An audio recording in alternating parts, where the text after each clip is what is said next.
Canal Ouvindo Áudio Novel. Se inscreva. Novel.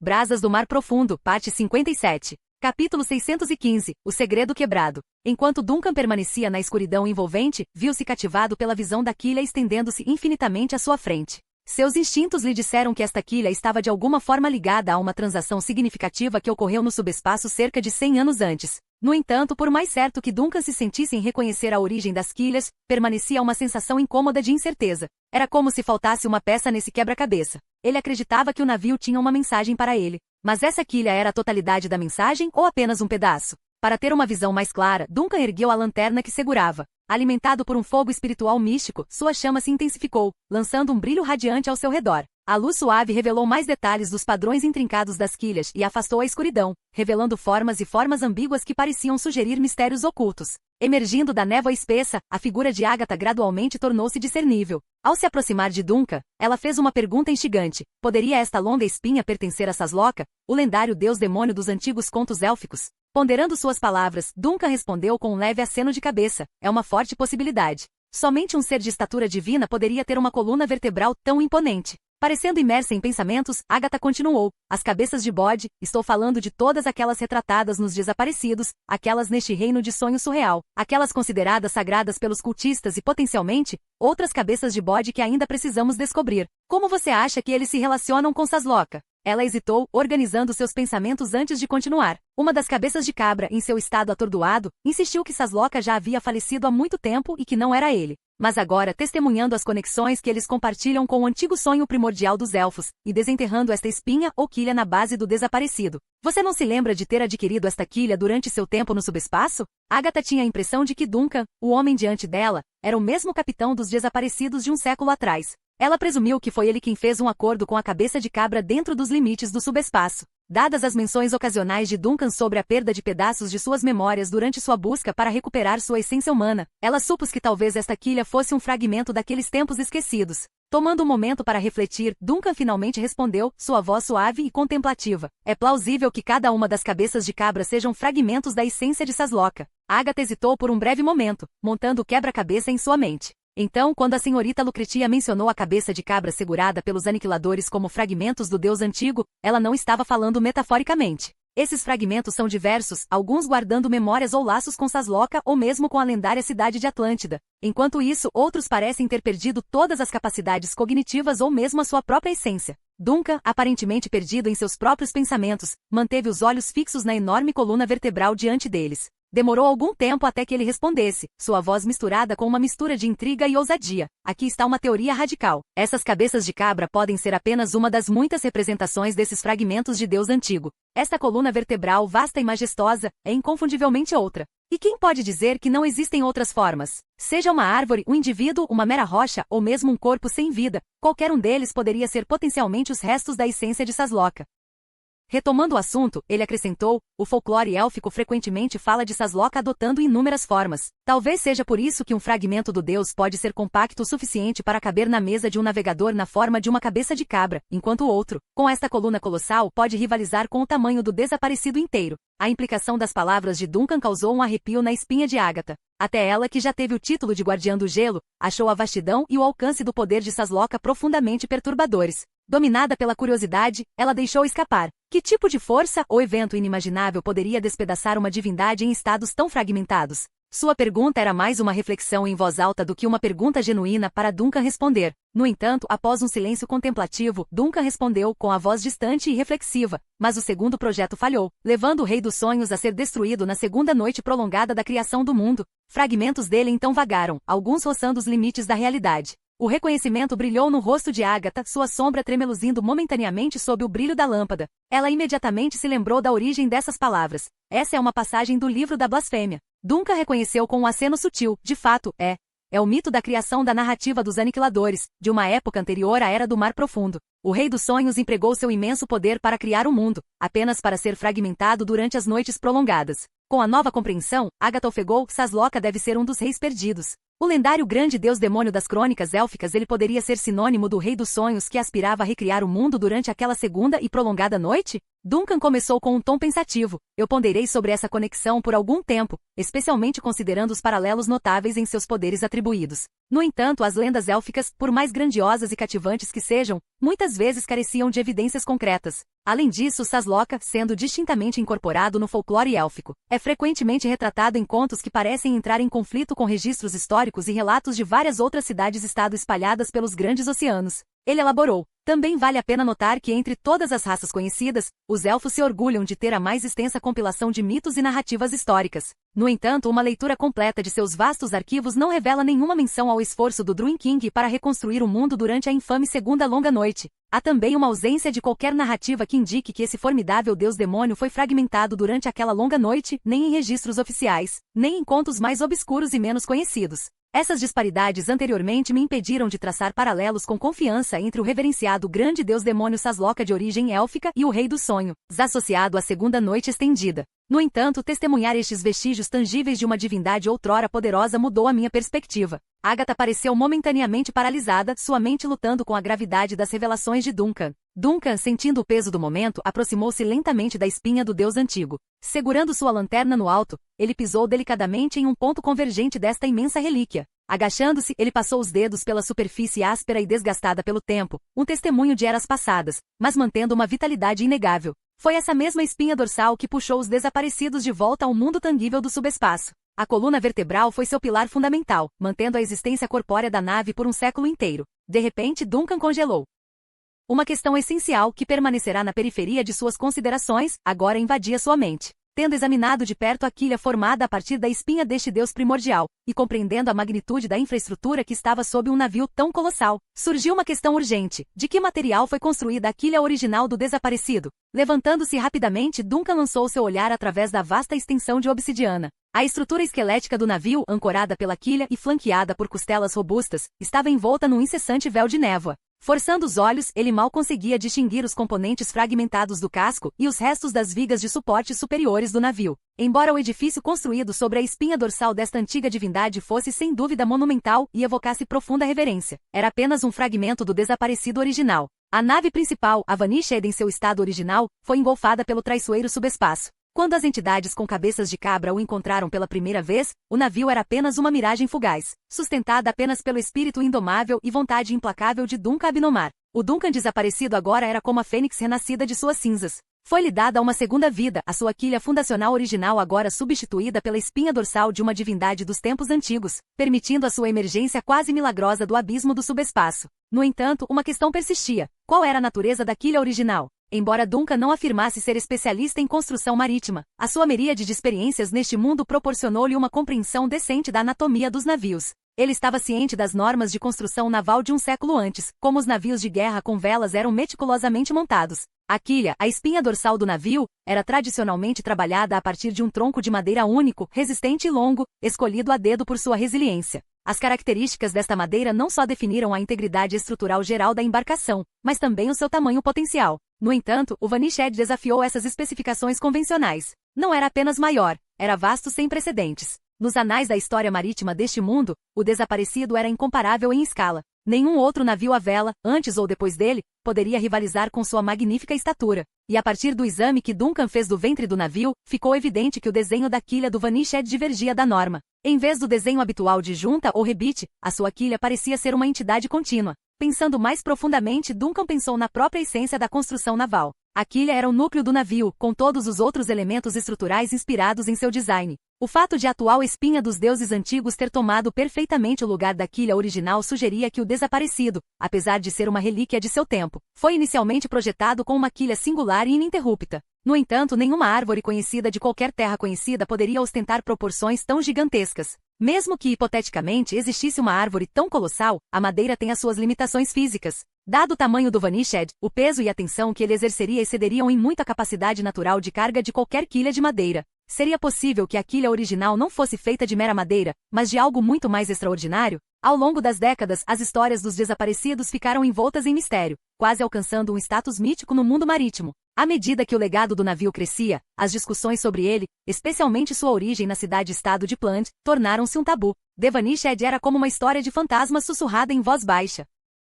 No entanto, Duncan conseguia imaginar o passado. Ele visualizou a cena movimentada de um século atrás, quando a estrutura desta magnífica embarcação começou a tomar forma, lançando admiração e intriga nos corações daqueles que testemunharam a sua criação. À medida que a névoa tecia seus padrões ao redor dele, a lanterna de Duncan lançava uma luminescência estranha, suave e verde. A luz parecia revelar formas sombrias escondidas na neblina, cada uma contando sua própria história silenciosa. Duncan, soltando um suspiro, olhou para a névoa sempre presente e suas feições suavizando. Então, este era o seu segredo, ele murmurou, dirigindo-se ao navio ao seu redor. Capítulo 616. Um encontro não intencional. Nina e Maurice caminharam por um caminho sereno nas profundezas de uma floresta densa e verdejante. Acima deles, as densas camadas de galhos e folhas entrelaçadas permitiam que apenas raios de luz solar passassem, criando uma tapeçaria hipnotizante de luz e sombra no tapete de folhas abaixo. Inesperadamente, uma névoa suave e mística começou a se formar, parecendo emergir da própria essência da floresta. À medida que os raios do sol tentavam atravessar esse véu transparente, toda a paisagem adquiria um tom surreal e onírico. Alguns passos à frente, uma donzela elfa etérea chamada Shiren os guiou através deste reino encantador. De vez em quando, ela parava seus passos, lançando olhares gentis e pacientes por cima do ombro para garantir que seus companheiros humanos acompanhassem o ritmo confortavelmente. Observando os fenômenos desconhecidos ao seu redor, Nina sussurrou, sua voz tingida de admiração e incerteza. Nunca vi a floresta coberta de neblina como esta antes. Ela então, curiosamente, chamou uma figura distante que não estava fisicamente presente com eles. Tio Duncan, qual a sua opinião sobre isso? Ela fez uma pausa, seu rosto irradiando intensa concentração, aparentemente tentando sintonizar uma frequência invisível. Ao lado dela, Maurice acompanhava seu ritmo, os olhos distantes, claramente absortos na tentativa de captar uma voz intangível. Depois de um breve mas palpável silêncio, a voz erudita de Duncan ecoou em suas mentes. Você quer dizer as plantas dos arquivos dos desaparecidos do estaleiro Plant? Alguns momentos se passaram enquanto ele parecia processar algo silenciosamente. Sua voz retornou sombria e pensativa. Esses registros existem sem dúvida, mas acessá-los através de métodos convencionais pode ser inútil. Vou falar com Vanna sobre isso.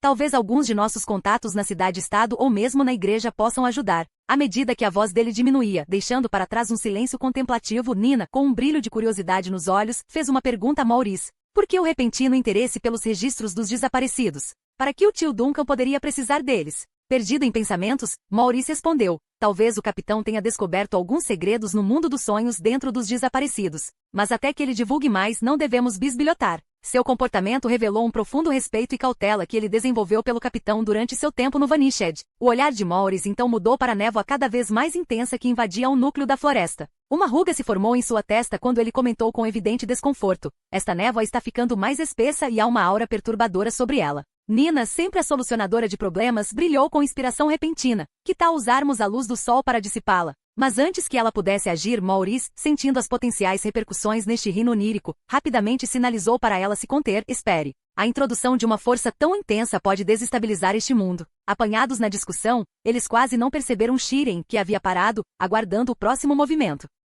Shiren tinha um talento único e notável. Não importava onde estivesse, ela sempre parecia consciente da distância que a separava de Maurice e Nina. Esse senso intuitivo a fez parar sempre que a dupla ficava muito atrás. E assim como ela estava fazendo agora, às vezes ela se virava com uma mistura de preocupação e curiosidade, instando-os a acelerar o passo. Está tudo bem? As feições delicadas da donzela élfica enrugaram-se de confusão quando ela olhou para o par que estava absorto em sussurros abafados. Realmente não podemos nos dar ao luxo de ficar. Devemos chegar rapidamente ao muro silencioso para não sermos apanhados pelo fenômeno da erosão. Observando a densa atmosfera que o cercava, Nina respondeu. A neblina parece estar ficando mais densa. Ela acelerou os passos, aproximando-se de Shiren, e em um tom curioso perguntou. É comum esta área estar envolta em uma névoa tão espessa? Shiren fez uma pausa momentânea, seu olhar varrendo a paisagem. Um sorriso suave iluminou seu rosto enquanto a compreensão brilhava em seus olhos. Estamos nos aproximando do nosso objetivo. A muralha silenciosa está próxima. Maurice, sempre um estudioso curioso, investigou ainda mais. Você está sugerindo que essa névoa envolvente é um efeito da muralha silenciosa?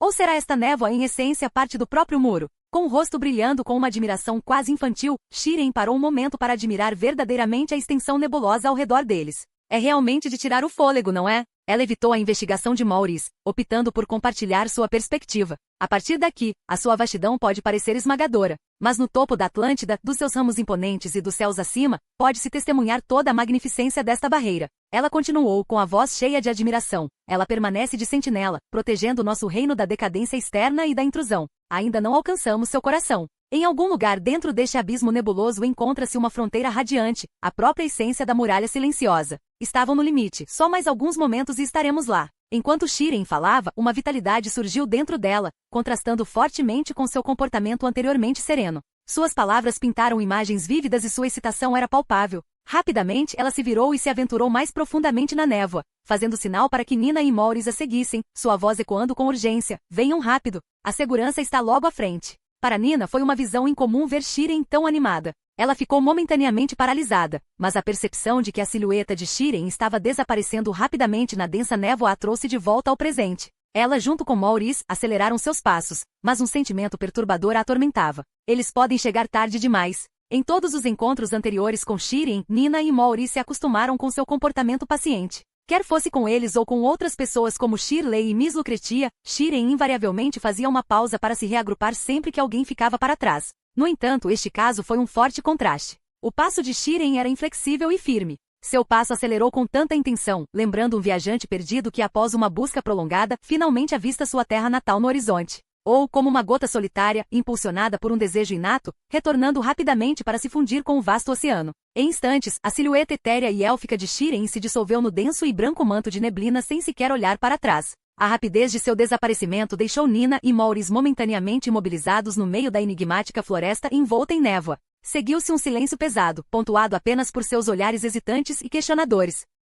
Depois do que pareceu uma eternidade, Maurice finalmente quebrou o silêncio. Ele olhou para o denso abismo branco, a direção onde Shiren havia desaparecido. Sua essência mental se dissipou bem na beira deste caminho, quase imediatamente depois que ela desapareceu de nossa vista. Um lampejo de ansiedade passou pelo rosto de Nina. Estamos presos? Todas as direções parecem idênticas, uma extensão infinita de neblina e árvores de aparência semelhante. É desorientador. Maurice suspirou, uma mistura de exasperação e aceitação. Para ser honesto, estamos perdidos desde que nossa jornada começou. Mas nos sonhos, o conceito de estar perdido é um tanto discutível. Por que não é verdade que estávamos perpetuamente perdidos em sonhos? Nina ponderou sobre isso por um momento, apreciando a profundidade das palavras de seu mentor. Entendo o que você quer dizer, ela refletiu. Deixando de lado o pensamento filosófico, ela ofereceu uma sugestão prática. Devo tentar voar e explorar de cima? Prometo ser discreto. Maurice rapidamente pesou os prós e os contras. É imperativo evitarmos perturbar este sonho, aconselhou ele, apontando para o caminho que Shiren havia tomado. Bem, prossiga por aqui, confiando na trilha que Shiren indicou pela última vez.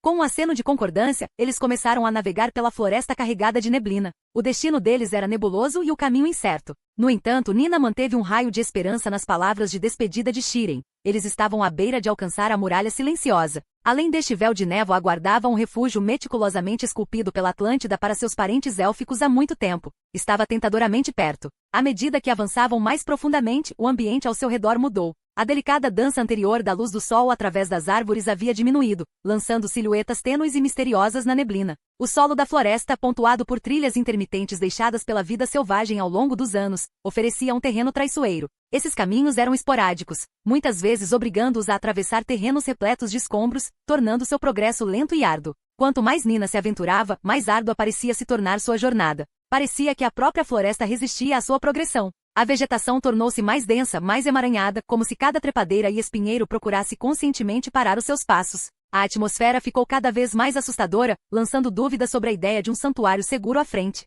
Em vez disso, sugeria a presença oculta de uma entidade sombria e formidável nesta extensão cheia de sonhos. Abruptamente Nina parou. Em meio à névoa rodopiante, ela discerniu uma figura fugaz e sombria. Uma reação primitiva entrou em ação e uma onda de poder ameaçou explodir dela na forma de um tapa escaldante, ostentando um calor insondável de 6.000 graus Celsius. No entanto, com uma inspiração rápida e uma força de vontade que ela não sabia que possuía, ela se conteve bem a tempo. Houve algo, um movimento, Nina murmurou, sua voz tremendo ligeiramente devido à adrenalina. Por um momento pensei que estava prestes a enfrentar uma ameaça genuína. Maurice lançou-lhe um olhar de soslaio, observando a intensidade luminosa do seu olhar e o calor residual que emanava dela. Mais do que o desconhecido espreitando na neblina, ele estava preocupado com a força formidável que ela abrigava, que poderia literalmente colocar seu mundo em chamas. Você poderia identificá-lo? Ele perguntou com cautela. Ela balançou a cabeça, seu rosto era uma imagem de confusão. Foi muito passageiro. Parecia alto, quase humano, mas havia algo estranho em sua silhueta. Estava distorcido, quase deformado. Maurice refletiu por um momento. Sem um sinal mental claro, pode ser apenas um truque da neblina. Num reino como este, onde as fronteiras entre a ilusão e a realidade se confundem, qualquer coisa pode se manifestar. Ele enfatizou as suas palavras seguintes. Devemos permanecer vigilantes, mas igualmente crucial, devemos evitar reações exageradas. Com um leve aceno de cabeça, Nina avançou com cautela, os olhos atentos a qualquer sinal de movimento. De repente, uma rajada extravagante pareceu dar vida à floresta, separando a densa neblina e revelando uma cena hipnotizante. Uma barreira etérea de luz emergiu, brilhando como se fosse um reflexo da floresta ao seu redor. Além desse escudo radiante, sombras vagas sugeriam algo oculto. Nina percebeu que era isso. Esta era a barreira luminescente da muralha silenciosa da qual Shiren havia falado. Eles haviam chegado ao seu destino. Em poucos instantes, Nina e Mauri se viram gravitando em direção à hipnotizante barreira luminosa que os atraía. Esta fronteira resplandecente, intrincadamente tecida a partir de incontáveis raios de luz, permanecia como uma sentinela à beira do reino coberto de neblina. Ele acendeu, aparentemente tocando os céus acima, enquanto se estendia lateralmente até onde a vista alcançava. A superfície desta barreira pulsava com brilhos etéreos, como um véu cintilante separando dois mundos distintos e guardando a miríade de mistérios escondidos dentro dele. Enquanto Nina olhava para cima, a magnificência da visão a deixou momentaneamente sem palavras. É de outro mundo, ela finalmente sussurrou cativada. Com um gesto de Maurice, Nina recuou, permitindo-lhe espaço para investigar. Maurice aproximou-se, um sentimento de reverência evidente em sua postura. Com extrema cautela, ele esticou os dedos, procurando tocar o delicado brilho de luz diante deles. No entanto, o que aconteceu a seguir foi inesperado e de tirar o fôlego. A muralha silenciosa, apesar de sua aura e vastidão aparentemente impenetráveis, desmoronou silenciosamente diante deles. Esta grande e aparentemente eterna extensão de luz desintegrou-se com a fragilidade de uma bolha de sabão, deixando para trás um vazio que continha tanto admiração como incerteza. Capítulo 617. A verdade por trás da parede silenciosa. Nina estava totalmente despreparada para a cena que se desenrolava diante dela. Tendo visto o Sr. Maurice fazer contato com a barreira brilhante, ela deixou sua imaginação vagar, evocando uma miríade de consequências potenciais. Alguma criatura etérea surgiria do brilho iluminador? Ou talvez o seu entorno sofresse uma rápida transformação, uma mudança completa no cenário. Ela até imaginou brevemente uma queda catastrófica, reminiscente da lendária queda do tio Duncan e da misteriosa versão onírica do desaparecido dos céus. No entanto, o espetáculo atual estava além de suas especulações mais loucas. A divisória brilhante, parecida com a lendária muralha silenciosa, desintegrou-se sem aviso prévio. Ela quebrou silenciosamente, tão frágil e inesperada quanto uma delicada bolha de sabão estourando no ar. Aquela barricada outrora majestosa e brilhante que apresentava um obstáculo tão imponente foi aniquilada em segundos. O que antes era uma formação robusta reduzida a uma mera cascata de partículas brilhantes, desaparecendo num instante fugaz. Após a desintegração das barreiras, toda a floresta pareceu prender momentaneamente a respiração, mergulhando em uma quietude misteriosa. Mas quase imediatamente a névoa que cobria a floresta se agitou, continuando sua dança misteriosa. Trazida de volta ao presente, Nina, motivada pela preocupação, abordou rapidamente seu mentor. Senhor, sua voz estava cheia de ansiedade. Você está bem? Como isso aconteceu? Sua resposta foi trêmula. Eu não conheço o Sr. Maurice, que era tipicamente um acadêmico composto, confiável e polido. Agora exibia uma expressão de genuína surpresa. Um leve e involuntário tremor de seus lábios traiu seu espanto interior. Estranhamente, sua mente voltou a uma palestra de seus anos de formação na Academia da Verdade. Era uma lista das regras primordiais da arqueologia, enfatizadas com fervor por seu estimado professor, Lune. Nunca coloque um dedo em nada. Aborde o ambiente com o máximo cuidado. Repito, evite todo contato. Evite fazer julgamentos precipitados. Sério, mantenha as mãos para você. Mostre reverência pelos remanescentes de culturas antigas. Pelo amor de XXXX, resista à vontade de tocar. Olhando para suas mãos, uma onda de nostalgia atingiu o Sr. Maurice, e ele foi consumido pela familiar apreensão das travessuras infantis, rezando para que suas ações permanecessem sem serem descobertas por seus instrutores. No entanto, seu devaneio foi rapidamente destruído pela exclamação suave e assustada de Nina. Forçada pela mudança repentina, seu olhar estava agora fixo em um local específico, o local exato que a muralha silenciosa havia escondido. Ao mesmo tempo, o Sr. Maurice ergueu os olhos, traçando o olhar dela. O que eles viram foi uma paisagem sombria e envolta em névoa. Na orla da floresta, onde os terrenos ondulados encontravam o horizonte, a neblina começou a se dissipar, revelando os contornos de uma enorme entidade. O primeiro instinto do Sr. Maurice foi identificá-la como uma montanha, embora sua forma fosse peculiar, contorcida e estranhamente deformada. Enquanto Maurice observava atentamente, sua suposição inicial da presença de uma montanha retorcida foi totalmente derrubada. Em vez disso, ele discerniu uma árvore, mas esta não era uma árvore comum. Era de tamanho gigantesco e tinha uma aparência de devastação total. A imensa árvore parecia ter sido violentamente despedaçada por alguma grande força. Seus restos mutilados espalhados pela extensão, tão distorcidos e deformados que tentar imaginar seu antigo esplendor foi um desafio. A sua outrora extensa cobertura, que provavelmente fornecia sombra a vastas planícies, ruiu, sucumbindo ao ataque implacável do tempo e das forças naturais. O tronco robusto, que já deve ter sido alto e orgulhoso, estava agora fragmentado e em ruínas. A vibrante folhagem verde, que poderia ter farfalhado nas brisas antigas, estava agora visivelmente ausente, talvez tendo sido devorada por um inferno. O que restou foi uma estrutura macabra de galhos, grotescamente retorcidos e estendendo-se como se acenassem para os céus, lembrando os dedos retorcidos de uma mão esquelética em decomposição. Ramos monumentais ainda estranhamente eretos, lembravam as torres quebradas de antigas catedrais, enquanto as raízes, embora fraturadas, evocavam a imagem de paredes de civilizações passadas. A cena de pesadelo diante deles era semelhante a um quadro apocalíptico. O solo, em vez de solo fértil, estava coberto por uma camada de cinzas, infiltrando-se em todos os cantos e recantos, enfatizando a desolação que cercava os restos das árvores. A atmosfera estava carregada de uma sensação de cataclismo antigo, e Maurice e Nina sentiram como se estivessem à beira de um reino há muito esquecido. Uma rajada sutil, vinda da terra coberta de cinzas, levantou um véu de poeira prateada, que se fundiu com a névoa persistente da floresta, envolvendo Maurice e Nina em uma valsa misteriosa e espectral. Em meio a esse turbilhão tumultuado, Nina acreditou ter discernido um sussurro, quase como se alguém estivesse murmurando intimamente em seu ouvido, porque ela sempre entendeu que a parede silenciosa nunca poderia proteger verdadeiramente. Ela era apenas uma criancinha e quando o destino acenou, tudo o que ela pôde oferecer foi uma ilusão fugaz. Abalada pela voz inesperada, Nina se virou, procurando sua origem. Mas havia apenas uma muda solitária. Esta árvore diminuta, emergindo das cinzas e da sujeira ao redor, tinha galhos e galhos contorcidos que se estendiam para cima. No entanto, suas pontas delicadas pendiam frouxamente, tremendo com a carícia do vento. Sua silhueta tinha uma semelhança notável com a árvore descrita por Shirley, considerada a encarnação final de Shiren. Dentro do reino etéreo do inominável, até o mais ínfimo dos arbustos era mais alto e parecia mais resistente do que esta muda singular.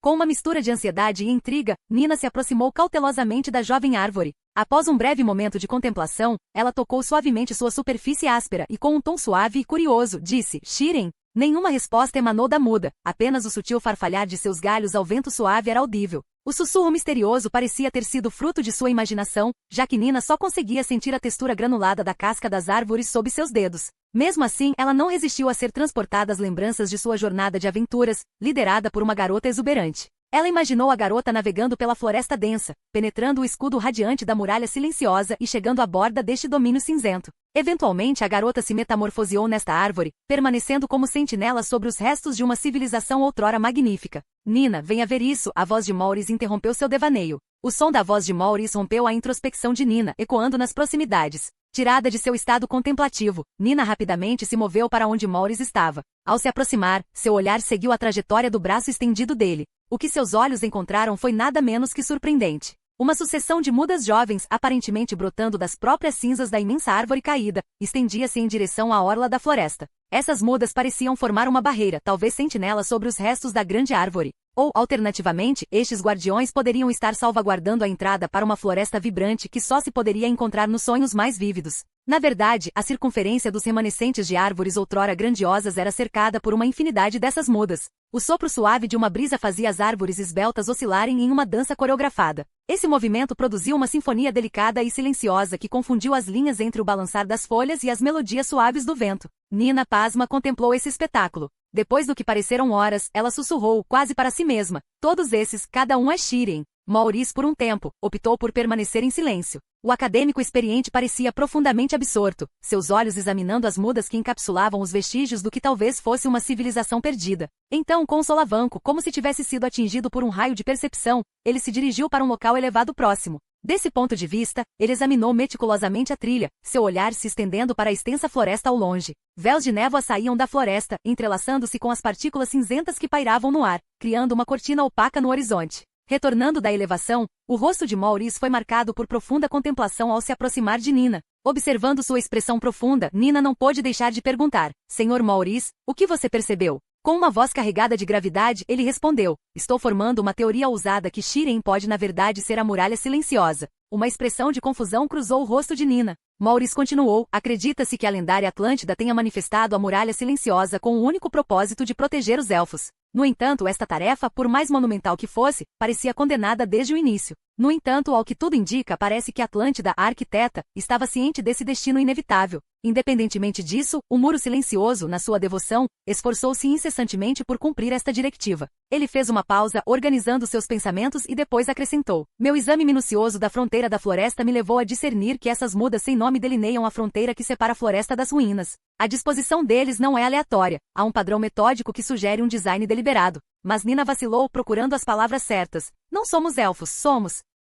Maurice balançou a cabeça, respondendo, a terra que pisamos não é a genuína Atlântida ou a prístina terra dos sonhos. Tenha sempre em mente que atualmente residimos no sonho do inominável. Esta revelação fez com que Nina ficasse em silêncio, o peso da afirmação de Maurice surgindo sobre ela. A tradição élfica antiga era rica em histórias de um tempo passado. Essas crônicas pintaram imagens vívidas da poderosa divindade demoníaca, Sasloka, que teceu a estrutura do universo dentro da intrincada tapeçaria de seus sonhos. Dentro desta extensão onírica, a majestosa árvore do mundo, conhecida como Atlântida, ficava de sentinela, protegendo e preservando a raça élfica dos perigos externos. Seu domínio e a extensão de sua influência abrangeram épocas anteriores ao surgimento das vastas extensões oceânicas. No entanto, como todos os grandes contos, este teve o seu ápice. A grande narrativa dos elfos chegou ao fim com um evento catastrófico de magnitude incomparável, a Grande Aniquilação. A atual estada deles em Wind Harbor parecia um fenômeno intrigante. Uma convergência peculiar do comportamento aberrante do Sol e do crepúsculo iminente produziu esta vasta projeção onírica. Este cenário era semelhante a um eco, talvez uma lembrança vestigial profundamente enraizada na consciência coletiva da linhagem élfica.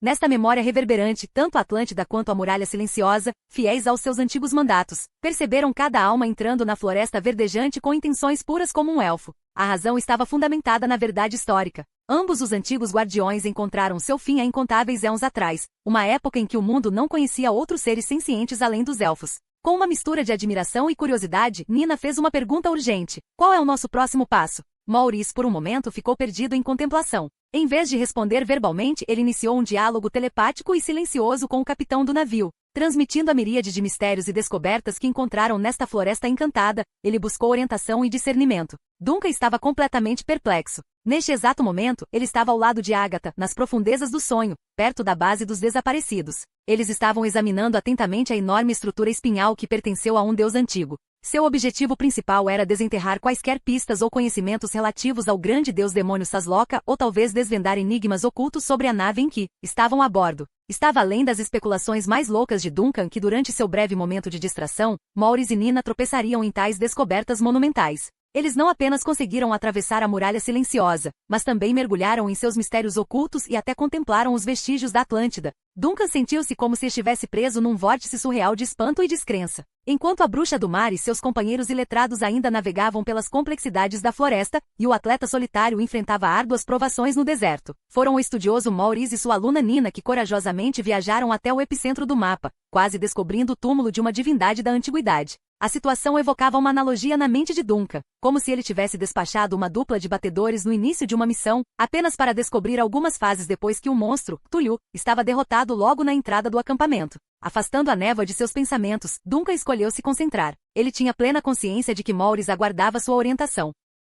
Seus olhos examinaram o ambiente, imersos em uma névoa misteriosa e obsidiana. Abaixo dele, a majestosa espinha dorsal de Sasloka se espalhava, um testemunho silencioso de seu poder passado. Esta relíquia de um deus outrora poderoso parecia estar se comunicando com ele, enviando mensagens sutis e silenciosas. Até mesmo os desaparecidos, estrategicamente erguidos sobre esta estrutura divina, pareciam estar canalizando as suas energias, ansiando por transmitir as suas marcas históricas. Respirando fundo, Duncan formou uma diretriz clara em sua mente. Aventure-se mais perto dessas relíquias. Comece um exame completo da Atlântida. Capítulo 618, Rabino e a Boneca. Vários indivíduos, vestidos com casacos escuros e capas com capuz, aventuraram-se profundamente no centro de uma densa floresta. Enquanto viajavam, uma névoa suave e esfumaçada os rodeava, dando ao ambiente uma sensação misteriosa. Correntes sinistras originadas de dentro de cada pessoa, estendiam-se para fora, parecendo estar presas por essas correntes. Ao lado dessas figuras flutuavam seres sinistros e espectrais, como manifestações de seus demônios interiores. Entre esses viajantes estava Ricardo e seu grupo, aos quais ele se referia como irmãos.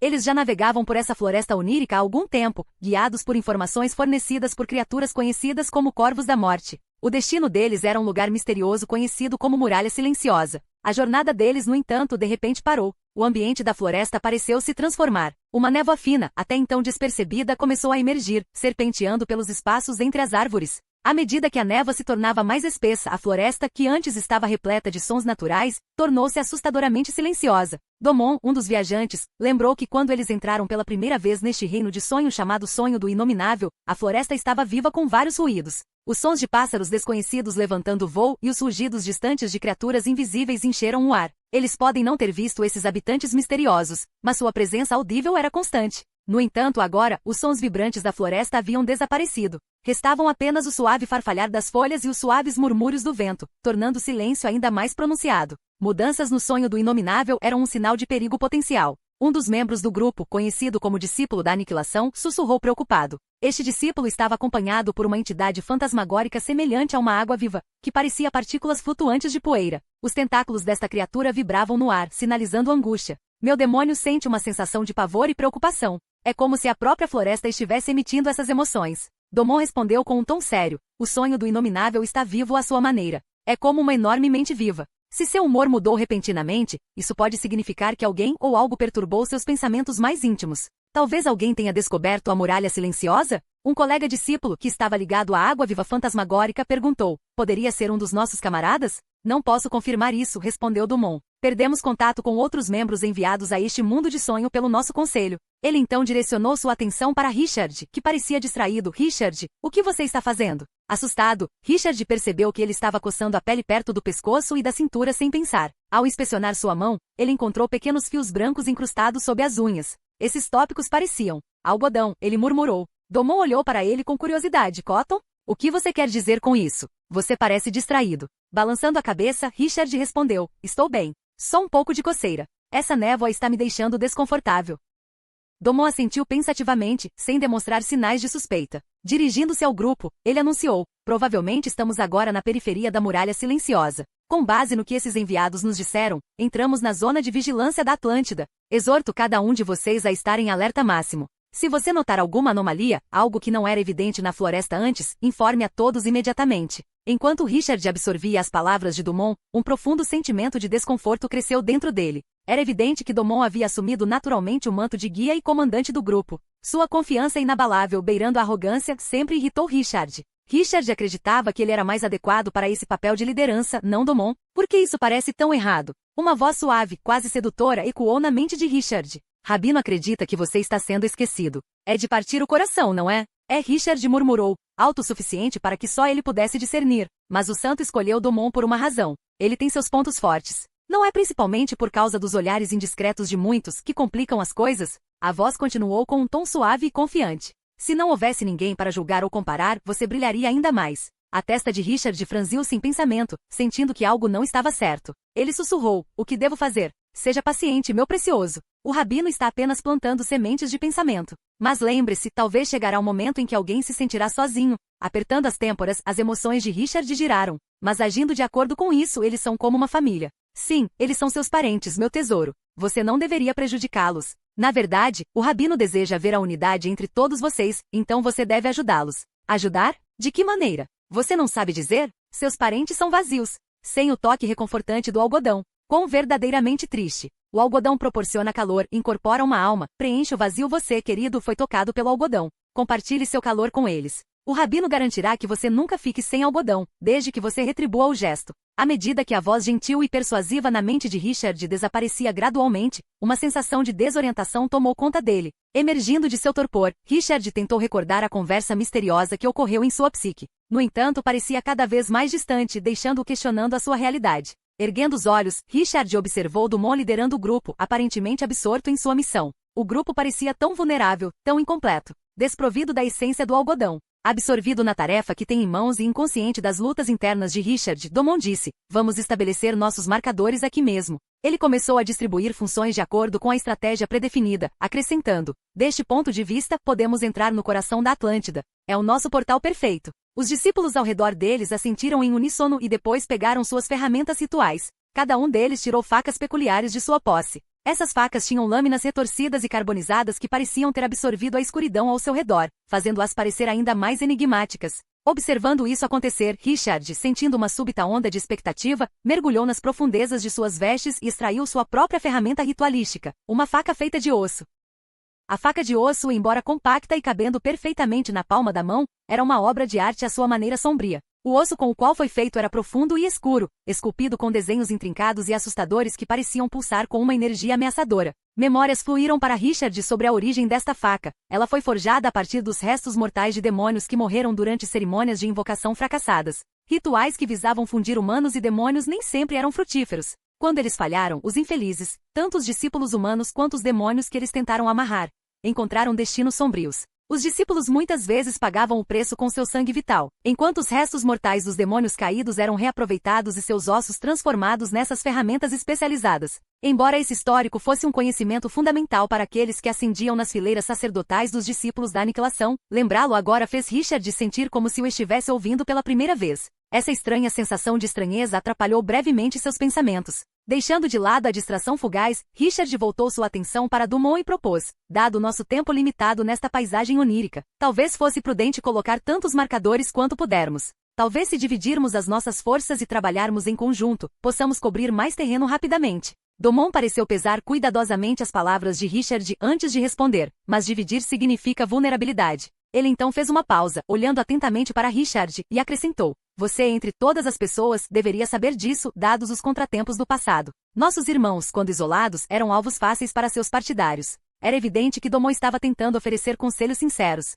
Suas palavras careciam de qualquer condescendência flagrante. No entanto, Richard detectou um sorriso leve, quase imperceptível no olhar de Dumont. Foi como um golpe sutil, reacendendo a raiva latente de Richard. Mas antes que a raiva pudesse se manifestar completamente, uma lógica calmante rapidamente a apagou. Richard ficou maravilhado com sua súbita equanimidade. Encontrando os olhos de Dumont diretamente, Richard respondeu com uma voz calma e racional: não estou sugerindo que operemos em completo isolamento. Poderíamos formar equipes, talvez duplas ou trios. Dessa forma, garantimos que sempre haja backup. Além disso, com base em minhas observações anteriores nesta paisagem onírica, seus seguidores não parecem tão adeptos ou ágeis neste reino como provamos ser. O comportamento sério de Richard e a lógica evidente em seu argumento eram argumentos convincentes. Dumont se viu contemplando genuinamente a sugestão de Richard. Aqui estava um colega discípulo, alguém que havia atravessado sonhos diversas vezes, oferecendo bons conselhos. Embora Richard tivesse sofrido reveses na expedição anterior, os insights que ele forneceu agora eram inegavelmente astutos. Rejeitar uma proposta tão bem fundamentada poderia retratar Dumont como sendo desdenhoso e minando a sua liderança emergente. Aceitar e integrar contribuições valiosas de membros experientes só poderia aumentar a sua estatura como líder. Dumont estava agora inclinado a concordar com a proposta de Richard. Além disso, caso ocorresse algum acidente, estava claro quem arcaria com o peso da culpa: Richard. Muito bem, vamos nos dividir em pares e posicionar estrategicamente nossos marcadores ao longo das orlas da neblina, concordou Dumont, orquestrando rapidamente a formação das equipes. Ao direcionar seu olhar para Richard, ele disse: Richard, considerando seus insights, acredito que seria melhor se você fosse meu parceiro. Com prazer, Richard respondeu, seu sorriso revelando um traço de satisfação. Foi uma decisão que agradou bem a Dumont. Todos, vamos prosseguir. Com um novo vigor, os discípulos da aniquilação se mobilizaram. Operando em pares designados, cada um armado com lâminas escurecidas exclusivas projetadas para marcação, eles se ramificaram, cada par escolhendo rotas diferentes que levavam mais fundo na floresta enevoada. À medida que se aprofundavam, a densa copa acima e as árvores iminentes logo esconderam cada par da vista do outro. Enquanto Richard e Dumont se aventuravam juntos, Richard segurava sua adaga esculpida em osso com antecipação. Ele esperaria pacientemente pelo momento certo, quando eles estivessem isolados das outras equipes e quando Dumont estivesse absorto em sua missão compartilhada. Então ele ofereceria seu próprio tipo de ajuda. Apenas espere o momento perfeito, meu precioso, a voz misteriosa em sua mente murmurou suavemente. Vamos começar, Dumont? Richard repetiu o sentimento, sua voz carregada de determinação. Capítulo 619, Caça e Ilusão. Numa floresta densa e extensa com árvores imensas que se erguiam em direção ao céu, havia uma atividade peculiar em andamento. Uma faca delicada feita com um pedaço de osso escuro, estava sendo usada para esculpir cuidadosamente desenhos nas ásperas cascas das árvores. Essas esculturas eram sutis, quase invisíveis, mas cada uma tinha um significado mais profundo do que aparentava. Richard, confiando em suas memórias, estava absorto nesta cerimônia de marcação. Em suas mãos, ele empunhava a faca feita de osso, inscrevendo runas intrincadas nas árvores. Estes símbolos não eram meras decorações, eles representavam um poder profundo e arcano. Após cada escultura, Richard espalhava seu próprio sangue no símbolo, infundindo-lhe vida. Ao continuar sua tarefa, ele notou Dumont, um colega participante, também envolvido em um ritual semelhante a alguma distância. Aproximando-se para trocar palavras com Dumont, Richard o ouviu dizer: embora cada um desses símbolos possua apenas um poder mínimo por si só juntos, uma vez que tenhamos gravado um número suficiente deles, eles poderão influenciar as energias da Atlântida a nosso favor. Perdido em seus próprios pensamentos, Richard sussurrou mais para si mesmo do que Dumont em sua resposta. Ainda não é suficiente, estamos longe de nosso objetivo. Enquanto isso, ele mexia na faca, virando-a para um lado e para outro. Sorrindo com confiança, Dumont respondeu: é verdade, apenas essas marcas podem não ser suficientes. Mas à medida que o ritual ganha ritmo e se a Atlântida for lembrada daquele dia fatídico, as nossas recompensas serão abundantes. Nem sempre podemos confiar nos Enders, mas desta vez a informação que eles nos deram é ouro maciço. Richard não pronunciou uma palavra. Em vez disso, seus olhos estavam fixos em uma árvore, especificamente na marca que Dumont acabará de fazer. Sua concentração era tão intensa que despertou o interesse de Dumont, fazendo-o olhar para cima também, perguntando-se o que havia chamado a atenção de Richard com tanta intensidade. Dumont começou a perguntar: o que chamou sua atenção? Existe algo? De repente, com uma agilidade misteriosa, Richard torceu o braço e avançou na direção de Dumont, mirando em seu coração com a faca de osso. Mas, sendo de natureza cerimonial, a faca só poderia arranhar a superfície do peito de Dumont. O ataque inesperado e a ferroada da lâmina chocaram Dumont, mas ele reagiu rapidamente, empurrando o braço de assalto de Richard para o lado. Ele agarrou o peito sangrando e imediatamente criou distância entre eles. Do éter, correntes negras surgiram e um cão de caça sombrio e ameaçador formou-se logo atrás de Dumont. No entanto, antes que o cão escuro pudesse atacar, um corvo esquelético desceu do ombro de Richard. Suas asas ossudas se transformaram e envolveram o cão fantasma. O ar ao redor estava repleto de sons misteriosos de ossos se chocando e rosnados etéreos, com nenhuma das criaturas tendo uma clara vantagem. Olhando para Richard, incrédulo, Dumont gritou: o que deu em você? Você enlouqueceu? Você estava tentando acabar com a minha vida?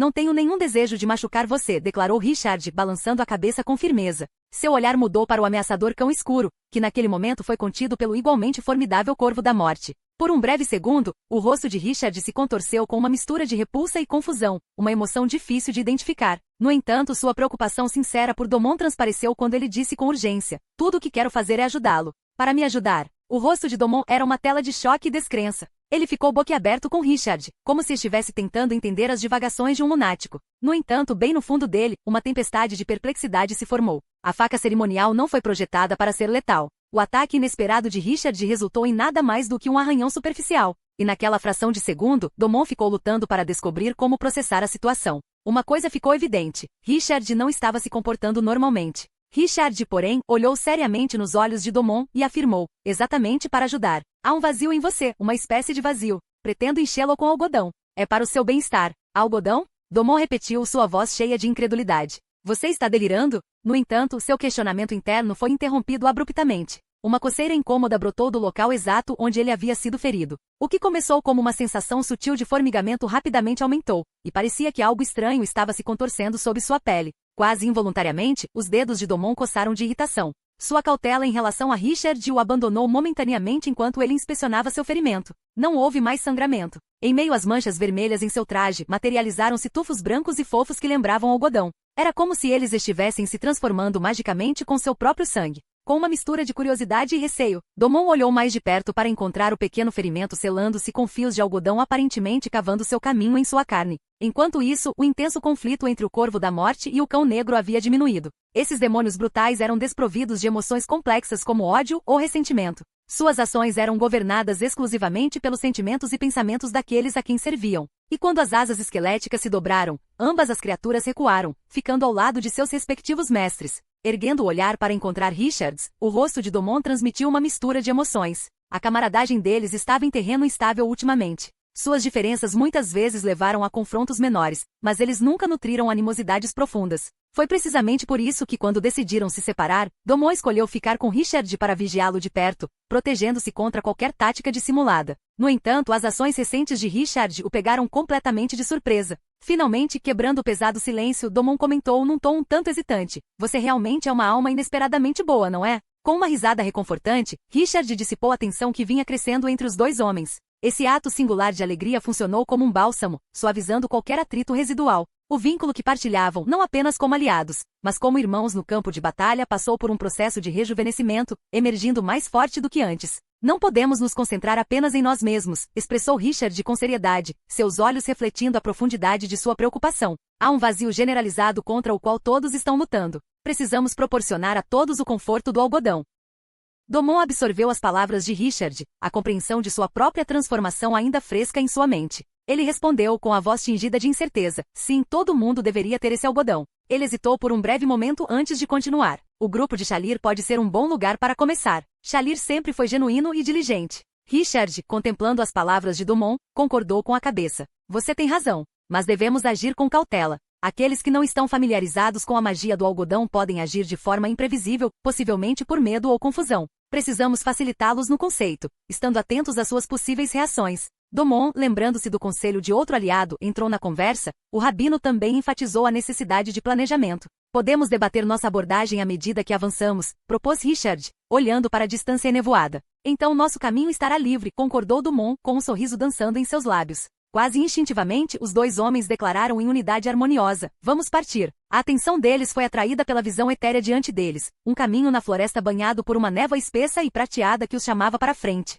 Animados por uma missão recém-descoberta e cheios de determinação, eles seguiram em frente, perdendo-se no misterioso abraço da floresta envolta em neblina. Era como se o chão estivesse instável abaixo deles, quase como se ameaçasse puxá-los para baixo a qualquer movimento errado. Espalhados por toda parte estavam os restos de árvores despedaçados, suas formas irreconhecíveis pelo fogo intenso que os consumira. Esses restos carbonizados formavam uma pista de obstáculos assustadora, mais desafiadora do que navegar por uma floresta densa com trepadeiras entrelaçadas e arbustos obstrutivos. À medida que Nina e Maurice atravessavam este deserto desolado e aparentemente interminável, a sua viagem parecia limitada às áreas periféricas da destruição, nunca chegando realmente ao seu cerne. Navegar pelas cinzas parece mais traiçoeiro do que a parte mais densa da floresta, comentou Nina com um toque de frustração na voz. Na floresta, pelo menos você tem trilhas estreitas escavadas pela vida selvagem. Aqui, cada passo é uma aposta, com o medo constante de afundar numa cama de carvão. Ela fez uma pausa para inspecionar seu sapato coberto de cinzas, visivelmente irritada. Equilibrando-se em um galho de árvore queimado próximo, ela tirou o sapato, sacudindo vigorosamente os pedaços de entulho e restos queimados. É como se estivéssemos presos em um laço, contornando para sempre as bordas desta paisagem devastada, lamentou ela. Você acha que existe um caminho que leva ao epicentro de toda essa ruína? Maurice, com o olhar seguindo os galhos enegrecidos à frente, respondeu. Os galhos maciços dos níveis superiores da árvore do mundo desabaram, barrando nosso caminho para o núcleo da Atlântida. É assustador, mas estes não eram apenas ramos quaisquer. Sua magnitude desafiava a compreensão. Mesmo fragmentos que pareciam ramificações menores cobriam vastas extensões, com larguras que rivalizavam com as de grandes torres. Esses restos carbonizados, espalhados aleatoriamente pela terra, formaram uma enorme barreira. De longe, em vez de parecerem galhos queimados, evocavam a imagem das ruínas de uma cidade outrora magnífica caindo dos céus. Simplesmente soprar era inviável dada a magnitude dessas obstruções. Suas escolhas eram limitadas: navegar meticulosamente pelos escombros ou aventurar-se corajosamente pelas aberturas mais estreitas, esperando que as cinzas ainda não tivessem obstruído todas as rotas possíveis. Aposto que se Vanna estivesse aqui, ela simplesmente conseguiria passar por essas barreiras, observou Nina, com uma pitada de admiração em sua voz. Seu poder absoluto resolveria rapidamente esses obstáculos. Tendo conhecido Vanna há algum tempo, corrigiu Maurice, Vanna não se preocupa apenas com força bruta, mas confrontando barreiras tão assustadoras até ela pode achar. Mas então ele parou perdido em pensamentos. Após uma breve pausa, ele admitiu com uma risada. Tudo bem, talvez ela consiga. Para não ficar atrás, Nina acrescentou suavemente. Se tivesse oportunidade, eu também poderia fazer isso. O olhar de Maurice mudou para a jovem ao lado dele, um pensamento se formando, quase o levando a expressá-lo. No entanto, quando as palavras estavam prestes a escapar de seus lábios, uma súbita e forte rajada de vento rugiu pela paisagem desolada e coberta de cinzas. A força do vento agitou as cinzas depositadas, criando uma nuvem cinzenta rodopiante. Mas dentro daquela névoa transitória, tanto Maurice quanto Nina perceberam a silhueta indistinta de uma figura não muito distante. Aquela era a silhueta de um elfo? Seria possível que no meio deste deserto houvesse um elfo, desorientado e isolado, fustigado pelos ventos? Nina, surpresa com o avistamento, rapidamente voltou seu olhar para Maurice, seus olhos brilhando com uma mistura de espanto e intriga. Senhor Maurice, ela perguntou com a voz ligeiramente trêmula, você também testemunhou aquela figura sombria agora há pouco? O rosto de Maurice tornou-se visivelmente mais grave. Sim, ele respondeu sucintamente, tinha a aparência de um elfo. Refletindo sobre a breve visão, Nina acrescentou, quase para si mesma, não foi Shireen, isso é certo. Ela franziu as sobrancelhas, tentando reconstruir a imagem fugaz em sua mente. Mas algo no traje tocou uma corda. Parecia uma reminiscência de... Ela hesitou, como se temesse que sua própria conclusão pudesse ser infundada ou muito esperançosa. Maurice, no entanto, assentiu lentamente em compreensão, completando seu pensamento. O traje parecia muito com aquele usado pelos habitantes de Wind Harbor. Capítulo 620. O sol de hoje é lindo. Nas antigas e místicas ruínas da Atlântida, os restos carbonizados contavam histórias de uma outrora grande civilização. A terra, embora queimada e estéril, ganhou vida à medida que rajadas ocasionais de vento levantavam nuvens de poeira. Foi num desses redemoinhos agitados pelo vento que uma aparição espectral se materializou, tendo uma notável semelhança com o que se pode ver no habitante atual de Wind Harbor. Testemunhando esta visão etérea, tanto Nina como Maurice estavam convencidos de que o que estava diante deles não era um mero truque de vista ou uma ilusão lançada pelos ventos.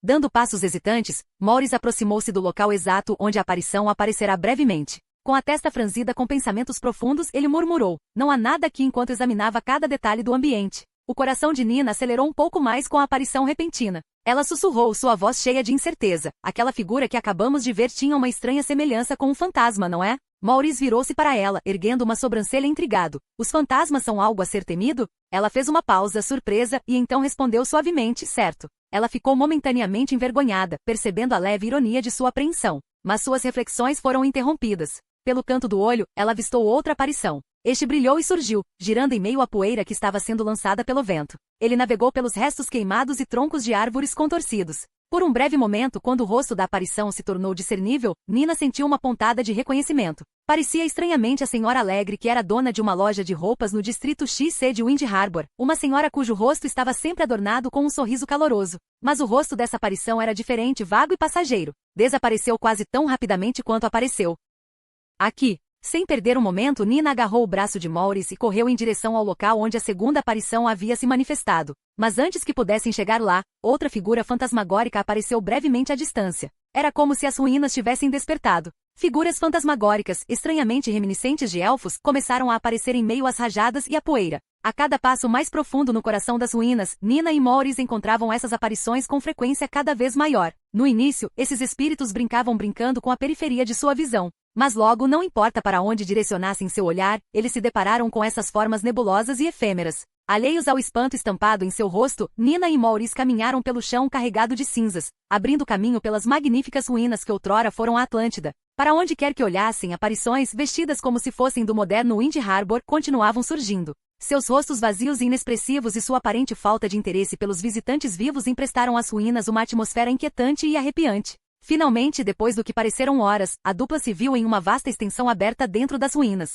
Para onde quer que olhassem, aparições etéreas flutuavam, lembrando elfos fantasmas dançando no ar. Entre estas figuras claras e discerníveis, algumas eram tão fracas que as suas características distintas e identidades raciais se confundiram na obscuridade. Esses espíritos se materializaram e desapareceram em ritmos imprevisíveis, sincronizados com o redemoinho de poeira agitado pelo vento caótico. Este vento parecia dar vida às figuras fantasmagóricas enquanto passava pelas extensas e grandiosas ruínas que outrora foram o dossel da Atlântida. Sob um céu tumultuado e mal iluminado, uma multidão dessas aparições reuniu-se no coração do que era conhecido como a Árvore do Mundo da Atlântida. Parecia que eles faziam parte de uma grande assembleia de espíritos sobrenaturais, uma festa espectral. Nina, sentindo uma inquietação crescente, sussurrou, estou realmente ficando inquieta. Seus dedos brincavam nervosamente com a bainha do vestido. A atmosfera ao seu redor oscilava sutilmente e seus olhos periodicamente brilhavam com um brilho ardente. Estes devem ser os elfos de Wind Harbor. Até avistei o vendedor da Crown Street que vende aqueles envoltórios de elfo. Exceto que ele os estava preparando com um molho feito de carne de órgão em decomposição.